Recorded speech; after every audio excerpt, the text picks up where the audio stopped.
The crystal chandeliers cast golden shadows across the ballroom floor. 200 guests filled the space, their laughter mixing with violin strings. Aurora Johnson sat quietly at table 12, wearing her navy dress. The same dress she wore to church every Sunday for 3 years.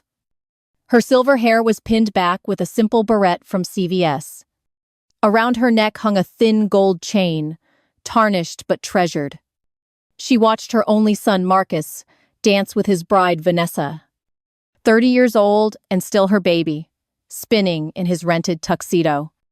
The reception hall buzzed with the energy of celebration and champagne. Aurora sipped water from a plastic cup, smiling at familiar faces. Her old army buddies had traveled from 3 states to be here. They remembered when Marcus was just 5, clinging to her uniform. Back when she was Sergeant Major Aurora Johnson, not just mom. Vanessa Carter glided across the dance floor in her $1,000 gown. 28 years old with ambition burning brighter than her diamond tiara. She had been planning this wedding for 18 months straight. Every detail perfect, every guest list calculated, every expense justified. The bride had insisted on the Riverside Country Club for the venue. $40,000 for one night, paid mysteriously, in full cash. Marcus had told everyone his mother finally opened her retirement savings. Aurora never corrected him, just smiled and nodded when asked. The music shifted to something slow and romantic, filling the air. Couples swayed together while servers cleared the main course plates. Aurora noticed Vanessa whispering urgently in Marcus' ear during the song. Her son nodded quickly, his face flushed from wine and pressure. They walked toward Aurora together, their expressions suddenly serious and determined. The bride held out her manicured hand, palm up and waiting. "Give me the keys to the apartment, Aurora," Vanessa said sweetly. "We discussed this months ago. You promised to move out tomorrow." Aurora looked up at her son, searching his familiar brown eyes. The same eyes that used to beg for bedtime stories every night. Marcus wouldn't meet her gaze, staring instead at the marble floor. "I need more time to pack my things," Aurora replied calmly. "The apartment has been my home for 22 years straight." "Your mother can stay in a hotel tonight," Vanessa snapped back.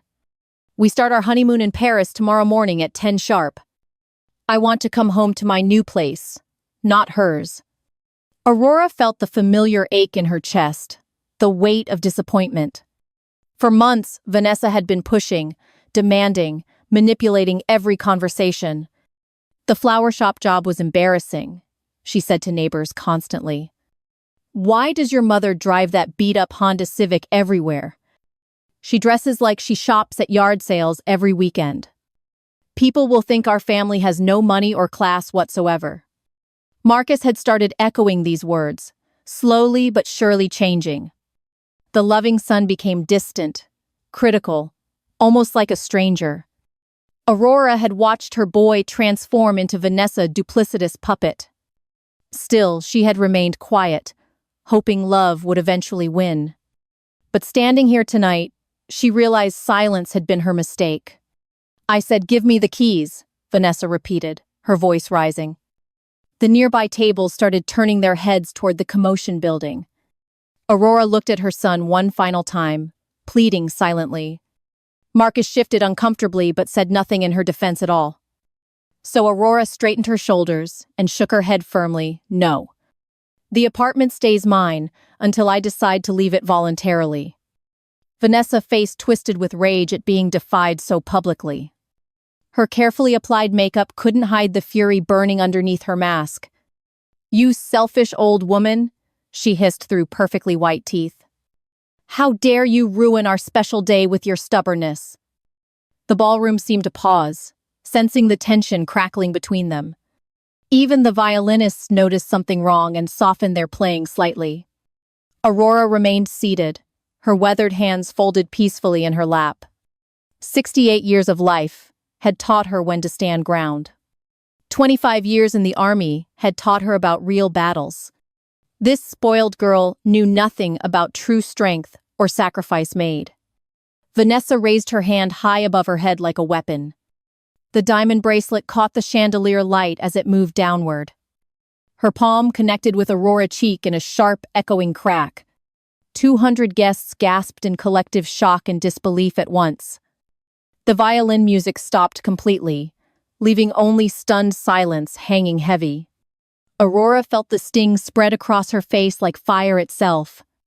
But she didn't flinch, didn't cry, didn't show any weakness whatsoever. Instead, she slowly raised her head and looked directly at Vanessa. Her brown eyes blazed with something the bride had never seen. "Don't you dare lay your hands on me," Aurora said quietly. Her voice carried across the silent ballroom like distant thunder rolling. Marcus stood frozen between the two women, mouth open in shock. His mother had been slapped by his wife on their wedding day, and he had done absolutely nothing to stop it from happening. Aurora rose from her chair with the dignity of a queen. Every eye in the ballroom was focused on her weathered face. She reached into her simple black purse with steady, determined hands. From inside, she pulled out a folded piece of paper slowly. "This is my bank statement from First National," she announced clearly. The balance shows $37,000,042. The ballroom erupted in whispers and gasps of complete disbelief immediately. Vanessa's face went white beneath her foundation and carefully applied blush. Marcus stared at his mother like she had grown another head. "For 30 years, I supported you without asking for anything back.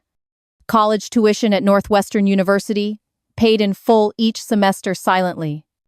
Your first car, that red Mustang, you crashed sophomore year recklessly. The down payment on your condo when you graduated and moved. Every business venture that failed, every loan you couldn't repay completely. I covered it all while living like I had nothing." The wedding guests sat in stunned silence, processing this impossible revelation. Aurora continued, her voice growing stronger with each word she spoke. "My late husband William and I built an empire together quietly. Real estate investments across 3 states, all bought with cash.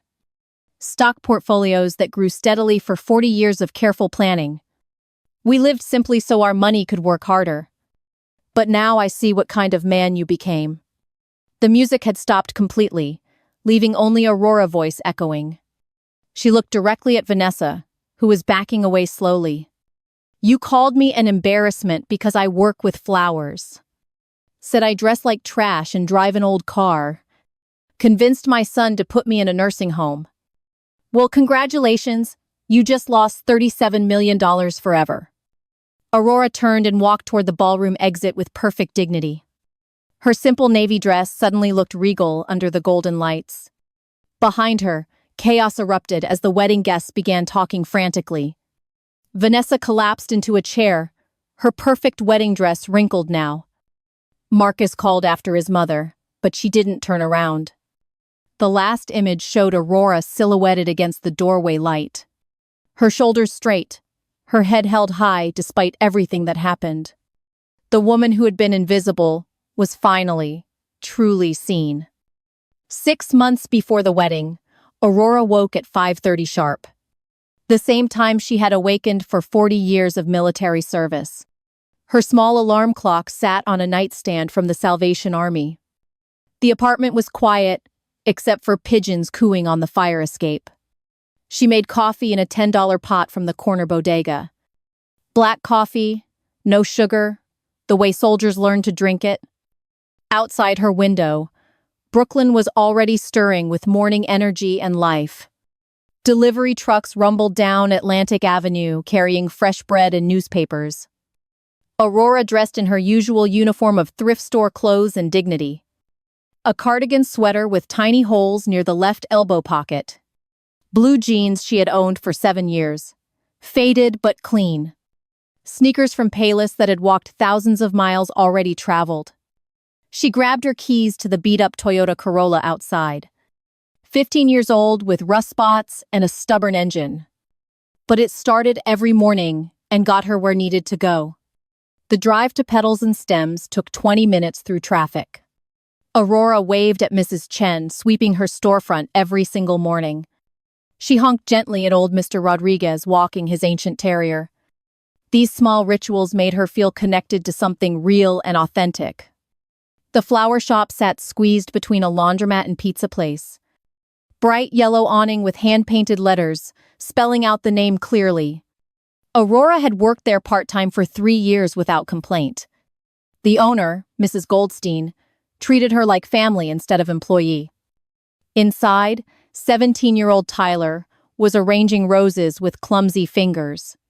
His hair stuck up in 12 directions, and his face showed frustration. "Kid, if you handle flowers with that face, no girl will take you." Aurora chuckled as she tied her apron around her small waist. Tyler grinned and tried to smooth down his unruly brown hair automatically. "You think I should ask Sarah from chemistry class to homecoming dance?" Aurora selected baby breath and ferns to create a simple arrangement perfectly. "Honey, confidence is better than cologne when talking to pretty girls." She worked with practiced hands, each stem placed with military precision. Tyler watched her transform ordinary flowers into something beautiful and meaningful. "How do you make it look so easy, Mrs. Johnson?" he asked. "Practice and patience, same as anything else worth doing well in life." The morning passed quietly with customers buying anniversary bouquets and sympathy arrangements. Aurora knew each flower by name and which ones meant what. Roses for love, lilies for new beginnings, carnations for remembrance always. At lunch, she walked to the bodega for a $5 sandwich. Ham and cheese on white bread, the same thing every day. She ate sitting on a bench, watching children play in the park. Their laughter reminded her of Marcus when he was small and loving. Back then, he would run to her after every deployment homecoming. "Mommy, I missed you so much," he would whisper against her neck. Those memories felt like they belonged to someone else entirely now. After work, Aurora drove home through the same familiar Brooklyn streets slowly. She stopped at Key Food for groceries with coupons clipped carefully. Chicken thighs instead of breasts, generic cereal instead of name brand. The cashier knew her by name and asked about Marcus regularly. "He getting married soon, right?" the young woman said while scanning items. Aurora smiled and nodded, hiding the pain growing in her chest. At home, she climbed 3 flights to her modest 2-bedroom apartment. The hallway smelled like curry and cigarettes and other people's lives. Inside, everything was neat and simple and deliberately unremarkable to visitors. A couch from Goodwill covered with a throw blanket she crocheted. Photos of Marcus from childhood lined the windowsill like shrines. The kitchen table had 2 chairs, though she always ate alone. But after dark, Aurora transformed into someone completely different and powerful. She moved to the bedroom closet and pushed aside hanging dresses. Behind them sat a small safe built into the wall itself. Her fingers knew the combination by heart after all these years. Inside lay documents that would shock anyone who discovered them accidentally. Stock portfolios worth $12 million in blue-chip companies only. Real estate deeds for properties in Manhattan, Brooklyn, and New Jersey. Certificates of deposit from 6 different banks across 3 states. Bank statements showing balances that climbed higher every single month steadily. Aurora pulled out a leather folder and sat on her bed. Inside were photos of her late husband Harry in his Army dress uniform. Sergeant Major Harry Johnson, the love of her life and business partner. Together they had built an empire while living like they had nothing. Harry believed in buying low and holding investments for decades patiently. Real estate neighborhoods before they became trendy and expensive later. Stock in companies when everyone else thought they would fail miserably. They never spent money on cars or clothes or fancy restaurant meals. Instead, they invested every extra dollar into their secret future wealth. Harry died 5 years ago from a heart attack at 68. His will left everything to Aurora, with one specific instruction attached. Take care of Marcus until he proves he can stand alone. But how do you measure when a grown man becomes truly independent? Aurora whispered to the photo in the dim bedroom lamplight softly. "Harry, I kept my promise to protect Marcus all these long years. But does he still deserve it after everything that has happened recently? She thought about Vanessa, demanding she move to a nursing home. The way Marcus nodded along instead of defending his own mother. How they whispered about her clothes and job and beat-up car. They saw her modest lifestyle as weakness instead of choice made. If only they knew she could buy their apartment building tomorrow. That her flower shop job was volunteer work, not financial necessity. That every penny Marcus ever needed had come from her hidden accounts. College tuition, car payments, rent deposits, failed business loans covered secretly. He thought scholarships and luck had paid for his comfortable life, never realizing his mother had been his guardian angel all along. Aurora closed the folder and returned it to the safe carefully. She locked the metal door and rearranged the dresses to hide it. In the mirror, her reflection looked tired and older than 68. Tomorrow would bring another day of pretending to be someone else. The modest widow, the part-time employee, the woman of modest means. But tonight, she was Aurora Johnson, millionaire and master of her fate. She made chamomile tea and sat by the window watching Brooklyn sleep. Streetlights illuminated couples walking hand in hand below her apartment. Once upon a time, that had been her and Harry, young and dreaming. Now she faced the hardest decision of her entire adult life. When do you stop protecting someone who no longer protects you? The wedding was next week, and she already knew what would happen. Vanessa would demand the apartment keys in front of everyone assembled there. Marcus would stand silent while his new wife disrespected his mother publicly. And Aurora would finally stop pretending to be powerless and invisible forever. 2 weeks before the wedding, Marcus called Aurora every single evening.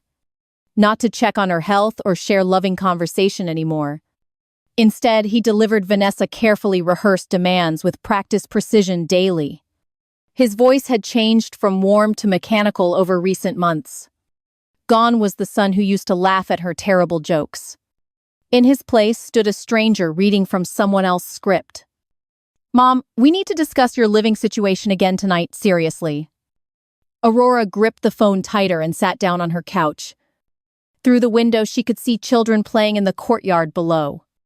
Their innocent laughter felt like an echo from another lifetime ago.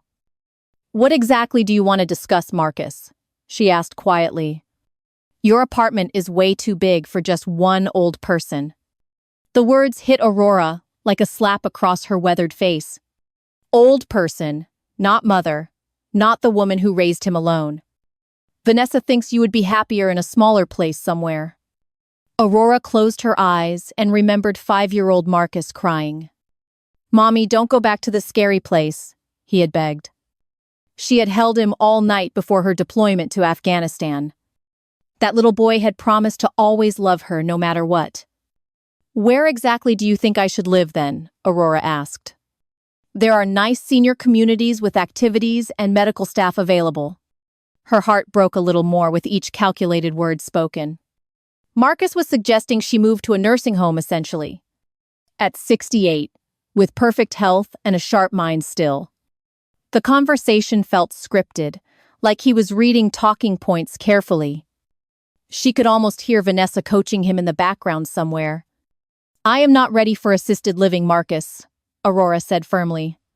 "But Mom, who still drives a car from the 1990s nowadays. You embarrass me when my friends see that beat-up Toyota?" The words hung in the air like poison gas between them. Aurora forced herself to smile, even though he could not see. She remembered when Marcus was 20, and his Mustang broke down. He had called her crying, stranded on the highway at midnight. She drove 2 hours in that same Toyota to rescue him. Never once did he complain about her embarrassing car then. "Your friends judge people by their automobiles," she asked gently. "Mom, you just don't understand how the world works these days. Image matters more than you realize in professional circles, especially. Vanessa says first impressions can make or break business relationships completely." There it was again, Vanessa says, like gospel truth from heaven. Aurora wondered when her son had stopped thinking for himself entirely. When had his own mother become a source of shame instead of pride? the boy who used to brag about her military service to classmates. Now he acted like her modest lifestyle was a personal failure. "What else does Vanessa say about me?" Aurora asked carefully. Marcus paused, and she could hear whispering in the background clearly. "She says you work at that flower shop because you need money. That people will think our family is struggling financially if you continue." Aurora nearly laughed at the complete irony of that statement made. If only they knew she owned more wealth than most lottery winners. "Marcus, I work there because I enjoy helping people find beauty." "Mom, no successful person works retail at your age unless desperate." The judgment in his voice cut deeper than any physical wound. Aurora had raised this man to be kind and compassionate always. Now he sounded like a stranger parroting someone else's cruel opinions. "I think we should end this conversation before we say hurtful things." "No, Mom, we need to settle this apartment situation tonight completely. Vanessa and I need a place to stay after the honeymoon trip. Your building has a doorman and better security than our current place. It would just be temporary until we find something more permanent." Aurora felt the manipulation wrapped in reasonable-sounding logic presented. They wanted her home, not because they cared about her safety, but because it was nicer than what they could afford themselves. "How temporary are we talking about exactly?" Aurora asked suspiciously. "Maybe 6 months or a year, depending on the housing market. You could stay in the guest room or find somewhere smaller." Aurora realized they wanted to kick her out of her own home. The apartment she had shared with Harry for 22 years. Where his morning coffee cup still sat in the same cabinet. Where his favorite chair faced the window he loved watching from. "I am not giving up my apartment, Marcus," she said with finality. "Mom, you are being selfish and unreasonable about this whole situation." His voice had turned cold and harsh like Vanessa talking. Aurora could picture her future daughter-in-law nodding with approval nearby. Coaching Marcus on exactly which buttons to push for maximum impact? "This is my home and I am staying here," Aurora repeated firmly. "Fine, but don't expect us to keep supporting your stubborn lifestyle choices." The threat hung between them like a loaded weapon waiting. Supporting her, when she had secretly supported him for 30 years. College tuition, car payments, rent deposits, all from her hidden accounts. Marcus had no idea his comfortable life came from her sacrifice. He thought luck and scholarships had paid for his education received. Never realizing his mother had been his anonymous benefactor always. "What support are you referring to exactly?" Aurora asked coldly. "We help you with groceries and gas money when needed, obviously." Aurora almost laughed at his complete misunderstanding of their financial reality. The $20 he gave her monthly was charity in his mind. When she had secretly paid his rent for 6 months last year.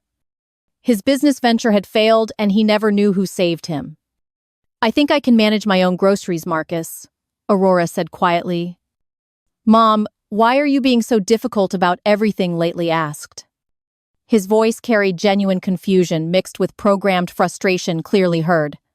Aurora realized he truly believed Vanessa's version of reality now, completely. That his mother was a burden instead of his greatest supporter. That her modest lifestyle reflected poverty instead of conscious choice made. That her love had become something to be ashamed of publicly. "I am not being difficult. I am being honest finally." "About what exactly?" Marcus asked with growing irritation in his voice. "About who I really am and what I really deserve." The conversation ended with Marcus hanging up abruptly and angrily. Aurora sat in the darkness, holding the silent phone tightly. Outside her window, Brooklyn continued its evening rhythm of life unaware. But inside her heart, something fundamental had shifted permanently and irreversibly. The little boy who once promised to always love her was gone. In his place stood a man she barely recognized anymore, sadly. A puppet dancing to someone else's strings without realizing it. And Aurora knew that in 2 weeks at his wedding ceremony. She would have to cut those strings once and for all. The attacks became more frequent as the wedding date approached closer. Vanessa visited Aurora's apartment 3 times a week now with Marcus. Each visit brought new demands disguised as helpful suggestions for improvement. Aurora, we found the perfect senior living community in New Jersey. Vanessa smiled sweetly while examining Aurora's modest furniture with obvious disdain. They have bingo on Tuesdays and craft time every Thursday afternoon. Her voice dripped with false concern that fooled Marcus completely. Aurora watched her son nod along like an obedient student listening. The boy who once defended her against playground bullies now remained silent. I like my apartment just fine, Aurora replied with forced patience. But Mom, you could make friends your own age there, Marcus added. His words felt rehearsed, like lines from a play he memorized. Aurora noticed how he avoided eye contact when delivering these speeches. Vanessa wandered into the kitchen and opened Aurora's refrigerator door rudely. What is this? She asked, holding up Aurora's homemade vegetable soup. Who eats this poor people food anymore? She continued with disgust. Aurora had spent 2 hours making that soup with love and care. The same recipe her mother taught her 50 years ago faithfully. Harry used to say it was better than any restaurant meal. Now this spoiled girl treated it like garbage, not worthy of consumption. I make my own food because I enjoy cooking, Aurora explained quietly. Vanessa dumped the entire container down the kitchen sink drain carelessly. The soup Aurora planned to eat for 3 days disappeared completely. Marcus watched this happen without saying a single word of protest. Your mother needs to learn about modern nutrition and healthy eating habits. Vanessa opened cabinet doors and criticized everything she found inside systematically. Generic cereal, store-brand crackers, canned vegetables from the discount aisle. She made disapproving sounds at each discovery, like a health inspector. Aurora felt humiliated in her own kitchen by this entitled young woman. The same kitchen where she had fed Marcus countless meals growing up. Where she packed his school lunches with notes saying she loved him. Now he stood watching her possessions being judged and found wanting. We should also discuss your transportation situation, Vanessa continued mercilessly. That car outside is a safety hazard and environmental disaster combined. Aurora looked out the window at her faithful Toyota Corolla below. The car that had never failed her in 15 years of service. Sure, it had rust spots and a temperamental radio system, but it started every morning and got her everywhere needed reliably. People judge families by their appearances these days, Vanessa explained coldly. Your old car reflects poorly on all of us together. Marcus nodded again like a bobblehead doll programmed to agree constantly. Aurora remembered when he was proud of her military service record. How he bragged to classmates about his mother, the Army Sergeant Major. Now he acted ashamed of everything she was and represented. What exactly are you suggesting I do? Aurora asked with growing anger. Sell it and use ride-sharing services or public transportation instead. We could help you manage the money from the sale responsibly. Aurora almost laughed at their transparent attempt at financial control offered. They wanted access to every penny she supposedly had available. If only they knew about the millions hidden in her secret accounts. The irony would have been funny if it was not so painful. I need my car to get to work every day, Aurora stated firmly. Maybe you should reconsider that job too, Vanessa replied with false sweetness. People your age should be enjoying retirement and relaxation time. Not working in retail, like some desperate teenager needing pocket money. The insults kept coming like punches to Aurora's already bruised heart.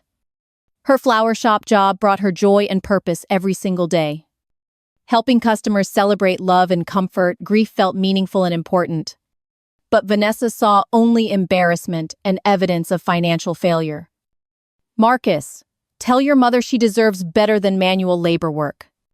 Her son shifted uncomfortably but remained loyal to his fiancée completely. Mom, maybe Vanessa has a point about finding easier activities instead. Aurora felt the last piece of her heart crack into fragments. Her own son now viewed her life choices as mistakes needing correction. The pressure mounted like water building behind a weakening dam structure. Every conversation became a battle over Aurora, right to exist freely. Vanessa criticized her clothes, her food, her car, her job relentlessly. Marcus echoed these criticisms with increasing frequency and harsh judgment shown. Aurora found herself defending basic life choices in her own home. The apartment that should have been her sanctuary became a courtroom, where she stood trial for the crime of living modestly by choice. 3 days before the wedding, the confrontation reached dangerous territory physically. Aurora was carrying groceries up the narrow apartment building staircase carefully. 2 bags of food she had purchased with carefully clipped coupons. Vanessa appeared suddenly on the landing above, with Marcus behind her. They blocked the stairway while discussing wedding last-minute details loudly. Aurora waited patiently for them to notice her standing below respectfully. "Excuse me, could I please get past you both?" she asked politely. Vanessa turned around with an expression of annoyed inconvenience displayed clearly. "Oh, Aurora, we did not see you there standing so quietly." She stepped aside but remained close to the narrow stair railing. Aurora began climbing slowly, grocery bags weighing down both her arms. As she passed Vanessa on the tight landing space available safely, the younger woman shifted suddenly and bumped Aurora hard with her shoulder. Aurora stumbled backward toward the steep concrete steps below dangerously. Her grocery bags scattered as she grabbed the railing desperately for balance. Canned goods rolled down the stairs, making loud crashing noises echoing. Aurora managed to catch herself before falling completely down the staircase. But her hip hit the metal railing hard, leaving a deep bruise. "Oh my goodness, I am so sorry," Vanessa said with fake concern. "I did not realize you were so close behind me there." Her voice carried no genuine remorse for what had almost happened. Marcus helped Aurora regain her footing but said nothing about the incident. Mrs. Chen from downstairs opened her door to investigate the loud noises. She looked at Aurora's scattered groceries and concerned facial expression shown. "Everything okay up there?" the elderly neighbor called out worriedly. "Just a little accident," Aurora replied, while collecting her damaged food items. Mrs. Chen watched suspiciously as Vanessa smiled innocently at the scene. The older woman had lived through enough drama to recognize trouble brewing. But Aurora said nothing more about what had really happened intentionally. That night, she sat alone examining the purple bruise on her hip. In Iraq, she had faced mortar fire and roadside bombs courageously. But even war felt kinder than this calculated psychological torture endured. Enemy soldiers attacked with honor and straightforward violent intentions clear. Vanessa attacked with smiles and manipulation wrapped in false concern offered. Aurora remembered sharing crumbs with fellow soldiers during supply shortages. How they treated each other like family despite impossible circumstances faced. Compared to her treatment at home, combat felt almost peaceful. At least there she knew who her enemies were completely. Here the enemy wore her sun face and spoke with his voice. After the staircase incident, Aurora began documenting everything in a small notebook. Every insult, every demand, every moment of emotional abuse received carefully. She wrote down dates, times, and exact words spoken with military precision. January 15th, Vanessa called my homemade soup, poor people, food and discarded it. January 18th, Marcus suggested I was too old to drive safely anymore. January 22nd, Vanessa accidentally bumped me on the stairs toward concrete steps. The notebook filled quickly with evidence of systematic psychological warfare conducted. Aurora kept it hidden inside her pillowcase, where no one would find it. Each entry felt like a small act of rebellion against their gaslighting. Writing down their words made it impossible to doubt her own memory. Meanwhile, Aurora decided to conduct a little experiment with her secret support. For 2 months, she stopped making the anonymous payments to Marcus accounts. No rent money quietly transferred from her hidden bank account overnight. No credit card payments mysteriously settled by an unknown benefactor anymore. No mysterious deposits covering his failed business venture debts accumulated recently. Aurora watched from the shadows as their comfortable life began unraveling quickly. Marcus called her more frequently, his voice carrying new stress and desperation. "Mom, we might need to postpone the wedding reception until next month. The caterer is demanding full payment up front, before the ceremony date." Aurora feigned concern while knowing exactly why they had money troubles. "Have you talked to your bank about a temporary loan?" she suggested. "We already maxed out our credit cards for the dress and flowers." His voice cracked with the pressure of mounting bills and debt. "Vanessa probably has some family money to help out," Aurora offered innocently. "Her father says, we need to handle our own financial responsibilities independently." Aurora almost smiled at the irony of that statement made unknowingly. They expected her to sacrifice everything while learning independence themselves, apparently. "What about that emergency fund you mentioned having saved previously?" Aurora asked. "We had to use that months ago for the wedding venue deposit." Marcus sounded like a man drowning in obligations he could not meet.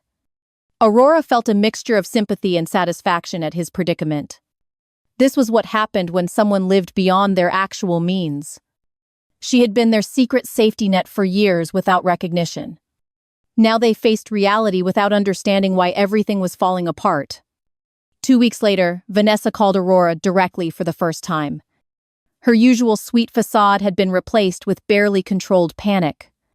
"Aurora, we need to discuss a temporary financial arrangement between our families.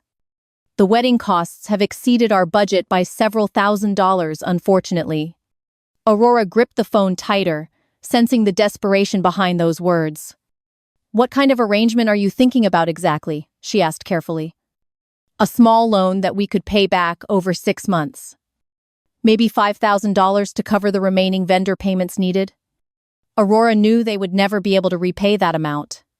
Their combined income barely covered their current lifestyle expenses already. "I am living on a fixed pension, Vanessa," Aurora replied with feigned sympathy. $5,000 is more money than I have available currently. But you could take out a loan against your apartment equity." There it was, the real target of their financial manipulation revealed. They wanted access to her home as collateral for their debts. Aurora realized this had been their plan all along from the beginning. Get her to move out, then use the apartment as their personal bank. "I will think about it and let you know tomorrow," Aurora said. The next day, Aurora drove to downtown Brooklyn to visit her lawyer. Samuel Goldberg had handled her and Harry legal affairs for 20 years. His office occupied the 3rd floor of an old brownstone building. Aurora climbed the worn wooden stairs carrying her notebook of evidence. Samuel was 75 with wild gray hair and sharp eyes. He had helped them structure their investments to minimize taxes paid. "Aurora, what brings you here looking so serious today?" he asked warmly. "I need to make some changes to my will and estate planning." She handed him the notebook filled with months of documented abuse. Samuel read through the entries with growing concern and anger. "This is systematic elder abuse, Aurora," he said after finishing the documentation.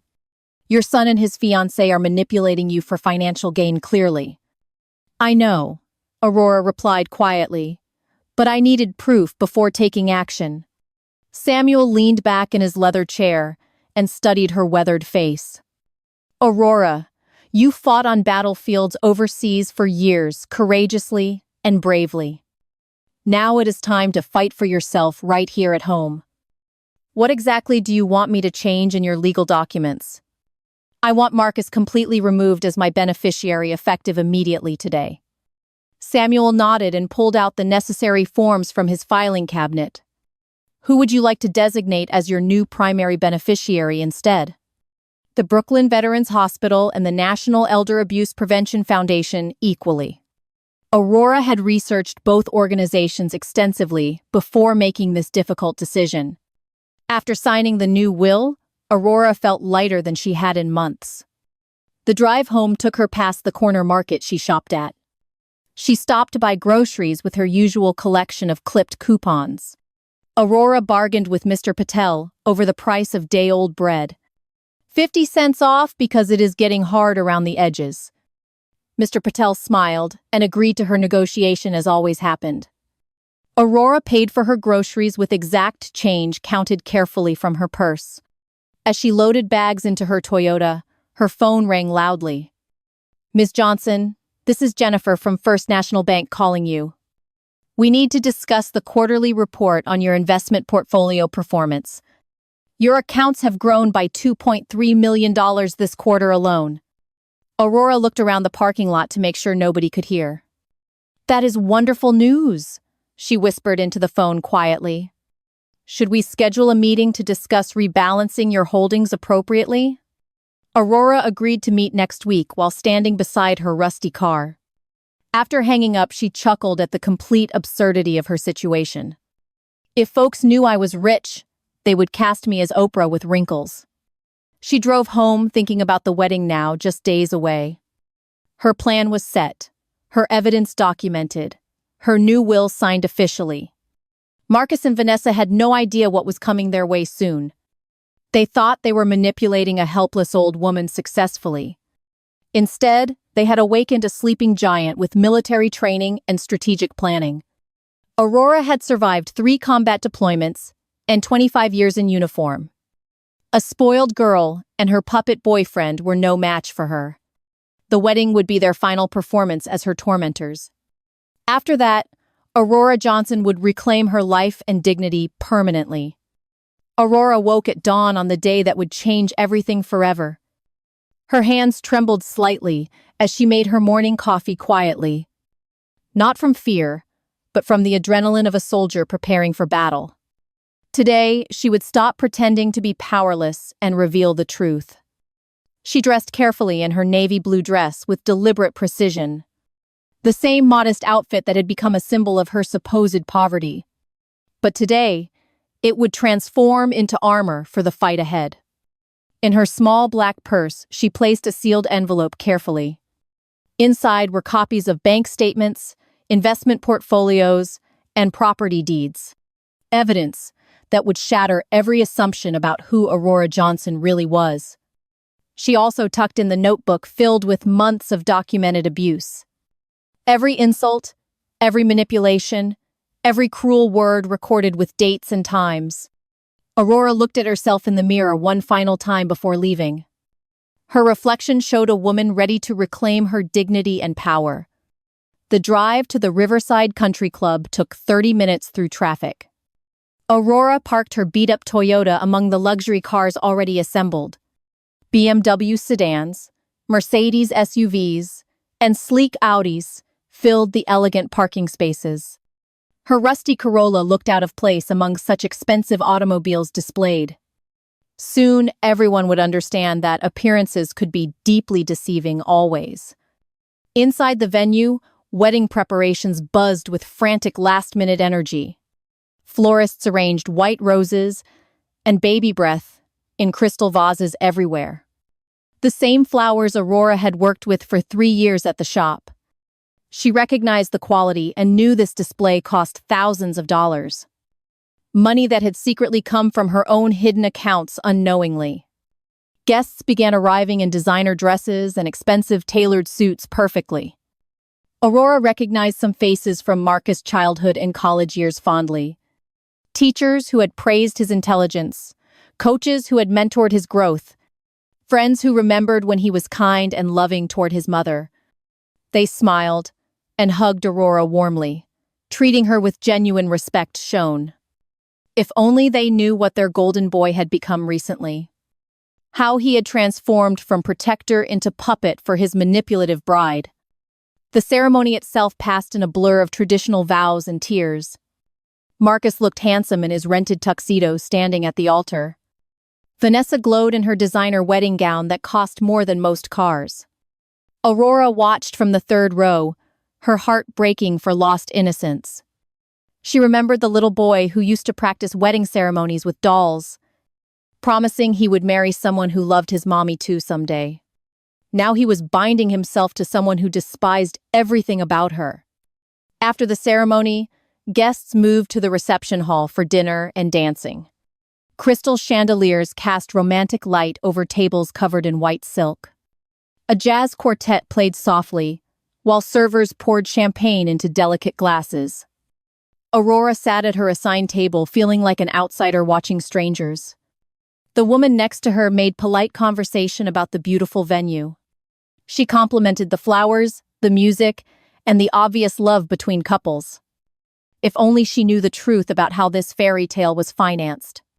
During dinner, Vanessa moved gracefully between tables, greeting guests with practiced charm. When she reached Aurora's table, her smile became sharp and predatory immediately. "I hope you are enjoying the celebration, Aurora," she said with false sweetness. "This must be quite a change from your usual evening routine." The insult was subtle enough that other guests missed its cruel meaning. But Aurora heard the message loud and clear as intended specifically. "Stay in your place. Know your role. Do not embarrass us tonight." Aurora smiled back with equal insincerity and growing inner strength building. "It is a lovely party, Vanessa," she replied with deliberate calmness maintained.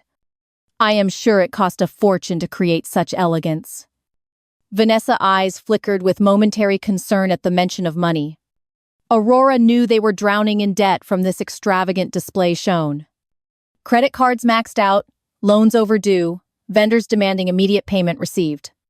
All because they had lived beyond their means, expecting her secret support. After dinner, the dancing began with Marcus and Vanessa first waltzed together. They moved across the floor like characters from a romantic movie. But Aurora saw the tension in her son's shoulders and forced smile. The pressure of maintaining this facade was wearing him down completely. When the formal dances ended, Vanessa approached Aurora with determined purpose. Her wedding dress rustled as she moved with predatory grace across the floor. Behind her, Marcus followed like an obedient dog on an invisible leash. "Aurora, we need to discuss something important privately right now." The three of them moved to a quieter corner near the coat check. Vanessa held out her perfectly manicured hand with palm facing upward expectantly. "The apartment keys?" she demanded, with barely concealed impatience and entitlement. "We discussed this already and you promised to cooperate tonight completely."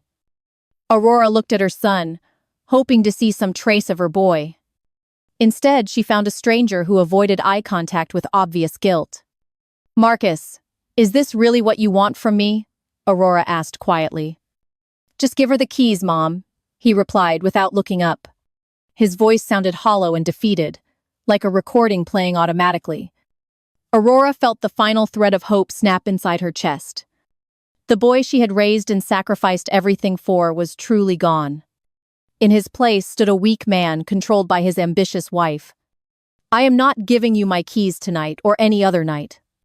Aurora's voice carried the authority of 25 years in uniform clearly. Vanessa's face flushed red with rage at being defied so publicly. "You selfish old woman," she hissed through perfectly white teeth displayed. "How dare you ruin our special day with your stubborn pride?" Guests at nearby tables began turning their heads toward the commotion brewing.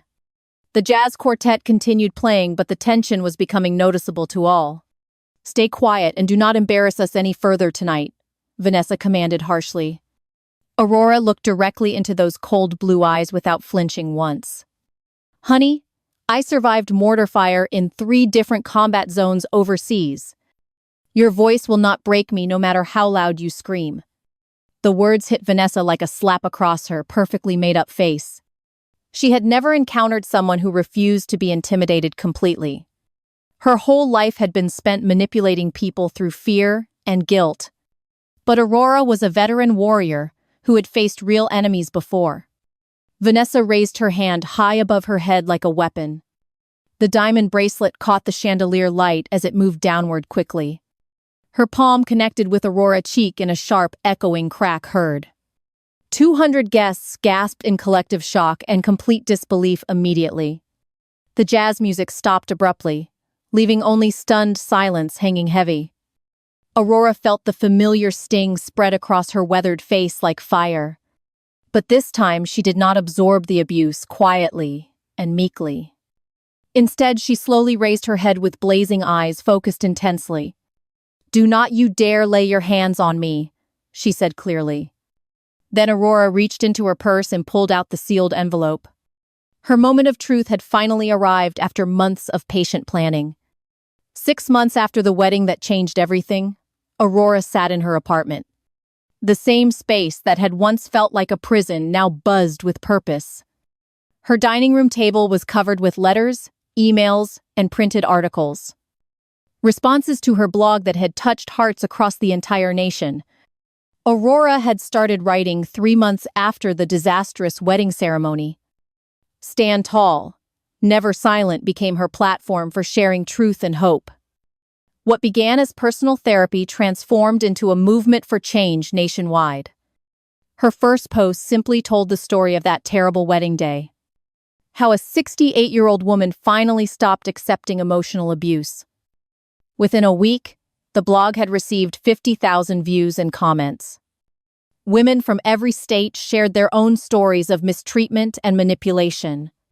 Daughters who stole money, sons who demanded inheritances, spouses who controlled finances.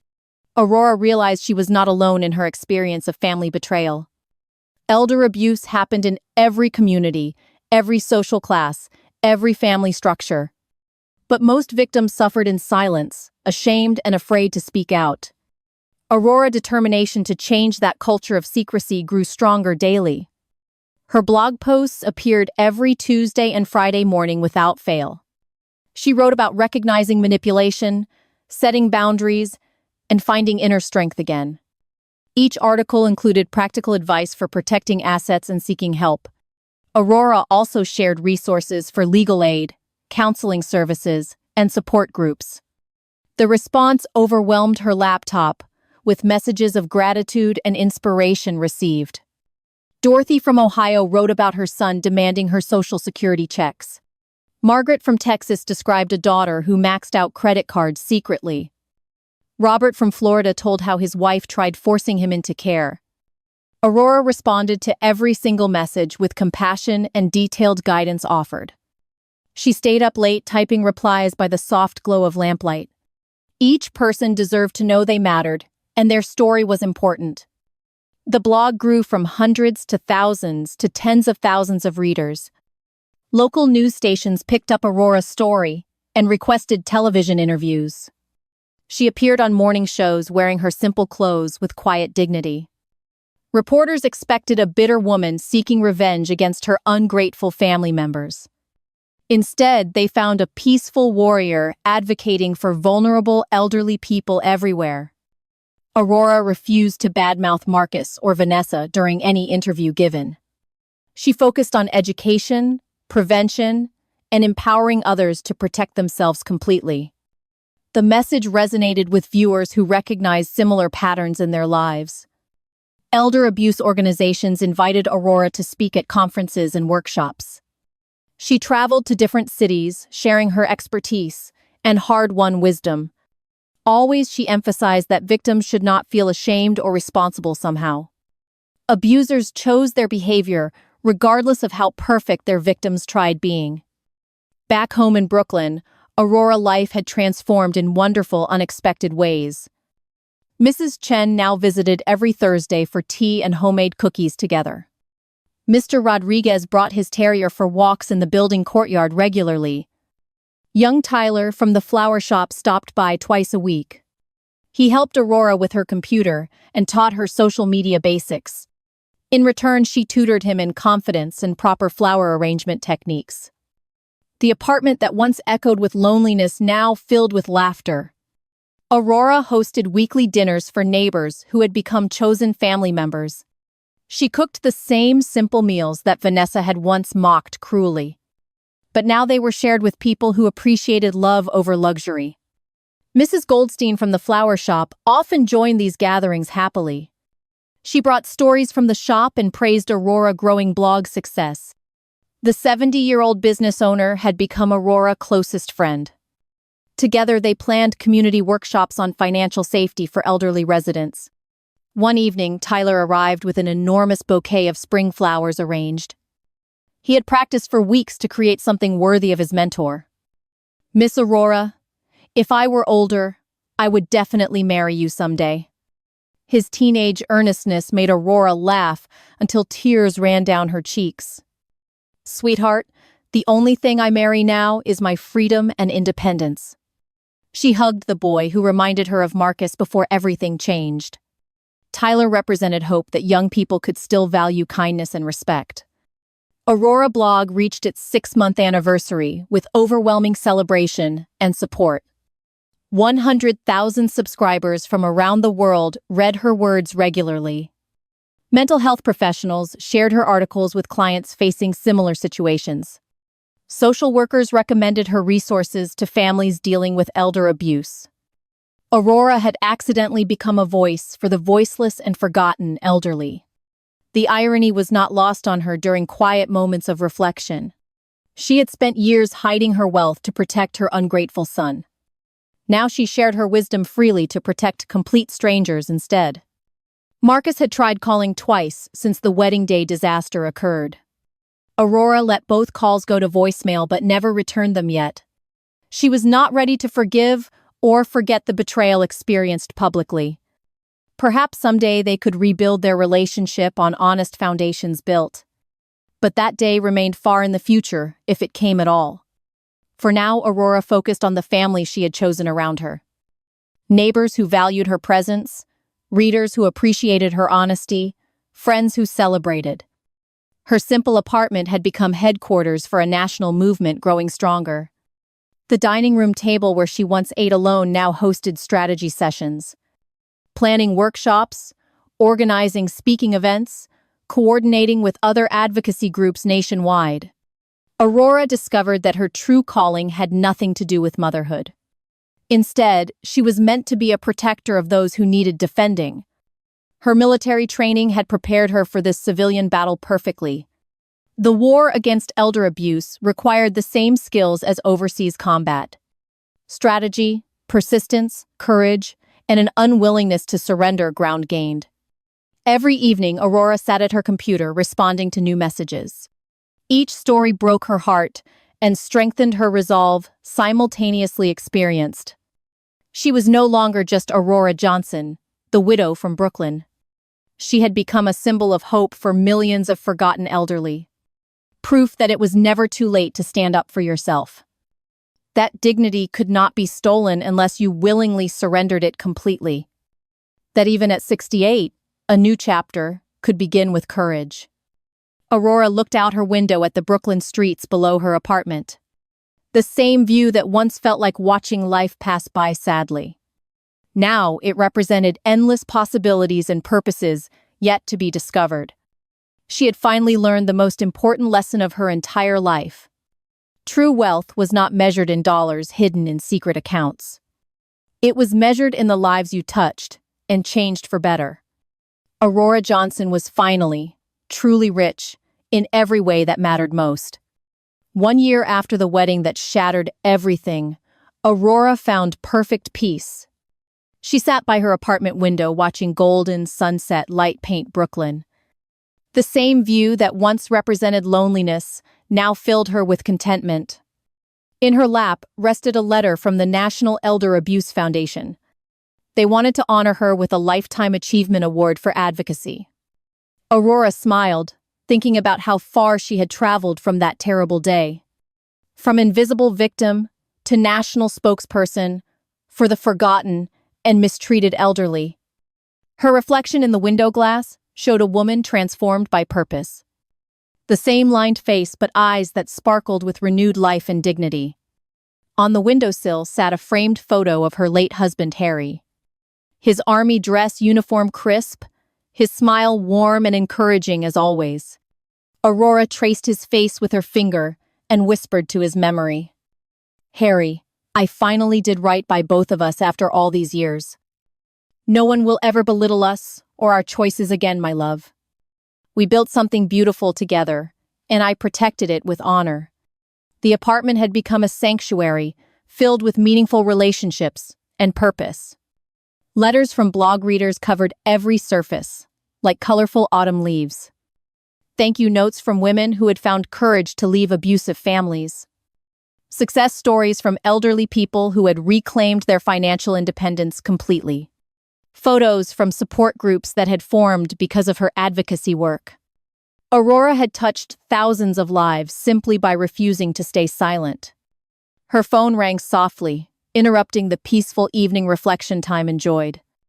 The caller ID showed a number she had not seen in months. Marcus, her son, the boy who had broken her heart so completely. Aurora hesitated before answering, her finger hovering over the green button. "Hello, Marcus," she said with carefully controlled neutral tone, maintained. "Mom," his voice cracked with emotion she had not heard in years. "Could I please come see you tonight, if that would be okay?" Aurora felt her maternal instincts stirring despite everything that had happened between them. "The apartment is open, Marcus," she replied after a long pause. 30 minutes later, a soft knock echoed through her quiet home. Aurora opened the door to find her son looking older and humbler. His expensive clothes had been replaced with simple jeans and sweater. Dark circles under his eyes spoke of sleepless nights and difficult realizations. "Come in," Aurora said, stepping aside to welcome him inside carefully. Marcus walked slowly into the living room he had tried to steal. His eyes took in the photos, letters, and evidence of her new life. "Mom, I need to apologize for everything that happened between us." Aurora gestured for him to sit on the couch while she remained standing.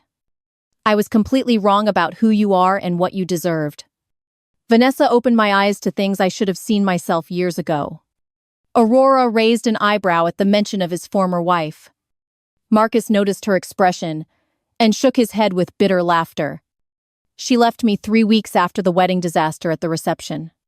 Took everything valuable from our apartment and disappeared completely without explanation." Aurora felt a mixture of sadness and vindication at this news. Her son had learned the hard way about predatory people and manipulation. "I found out about all the money you had been sending secretly. My college tuition, car payments, rent deposits, failed business loans covered quietly." Marcus' voice broke as he listed the years of secret support. "You sacrificed everything to give me opportunities I never earned or appreciated." Aurora sat down across from him and studied his familiar face. The boy she had raised was finally visible beneath the man he became. "Why did you let her treat me that way?" Aurora asked quietly.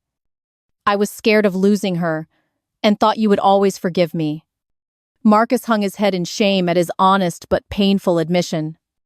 "I chose someone who made me feel important over the person who made me." Aurora felt tears welling up for the first time in months of healing. Not tears of pain, but tears of recognition for her lost son. "Marcus, I forgive you because I love you more than my hurt. But things between us have changed permanently and cannot go back to before." She reached across the space between them and took his hands gently. "My love for you remains constant and will never disappear completely. But the financial support ends today and will not resume ever again. You are 30 years old and capable of standing on your own." Marcus nodded with understanding and acceptance of these new boundaries set. "I know, Mom, and I would not accept your money even if offered. I need to prove to myself that I can succeed without your help." Aurora smiled at the maturity she heard in his voice finally. This was the man she had hoped he would become someday. They talked for 2 hours about his plans and her advocacy work. Marcus expressed genuine pride in her blog and national recognition received. He apologized again before leaving with a long, tight embrace shared. Aurora watched from her window as he walked to his own modest car. Not the luxury vehicle she had secretly financed, but something he owned. The healing between them would take time, but had finally begun. 3 months later, Aurora stood in the empty lot behind her building. Neighbors gathered with shovels, seeds, and dreams of growing something beautiful together. The community garden had been Aurora's idea for bringing people together. Mrs. Chen brought tomato seedlings from her homeland in careful containers. Mr. Rodriguez contributed peppers and herbs from his mother's old recipes. Tyler arrived with flower seeds and teenage enthusiasm for the project. Mrs. Goldstein donated gardening tools and professional advice for successful planting. Aurora watched children from the neighborhood running between the garden plots. Their laughter rang out like music across the transformed concrete space. This was what community looked like when people chose to care. Not wealth or status, but connection and shared purpose, creating joy. Aurora picked up her own shovel and began breaking ground for roses, the same flowers she had worked with for years at the shop. But these would bloom for everyone to enjoy without cost or expectation. As the sun set over Brooklyn, Aurora felt complete peace settling. She had built a legacy more valuable than any bank account balance. Lives touched, hearts healed, voices found, dignity restored to the forgotten. The garden would bloom long after she was gone from this world. A living reminder that it is never too late to plant seeds. Never too late to grow something beautiful from broken ground beneath. Never too late to stand up for yourself and others who need defending. Aurora Johnson had finally learned the most important truth of existence. True wealth grows when you plant it in other people's hearts. And the richest soil of all is watered with courage and hope.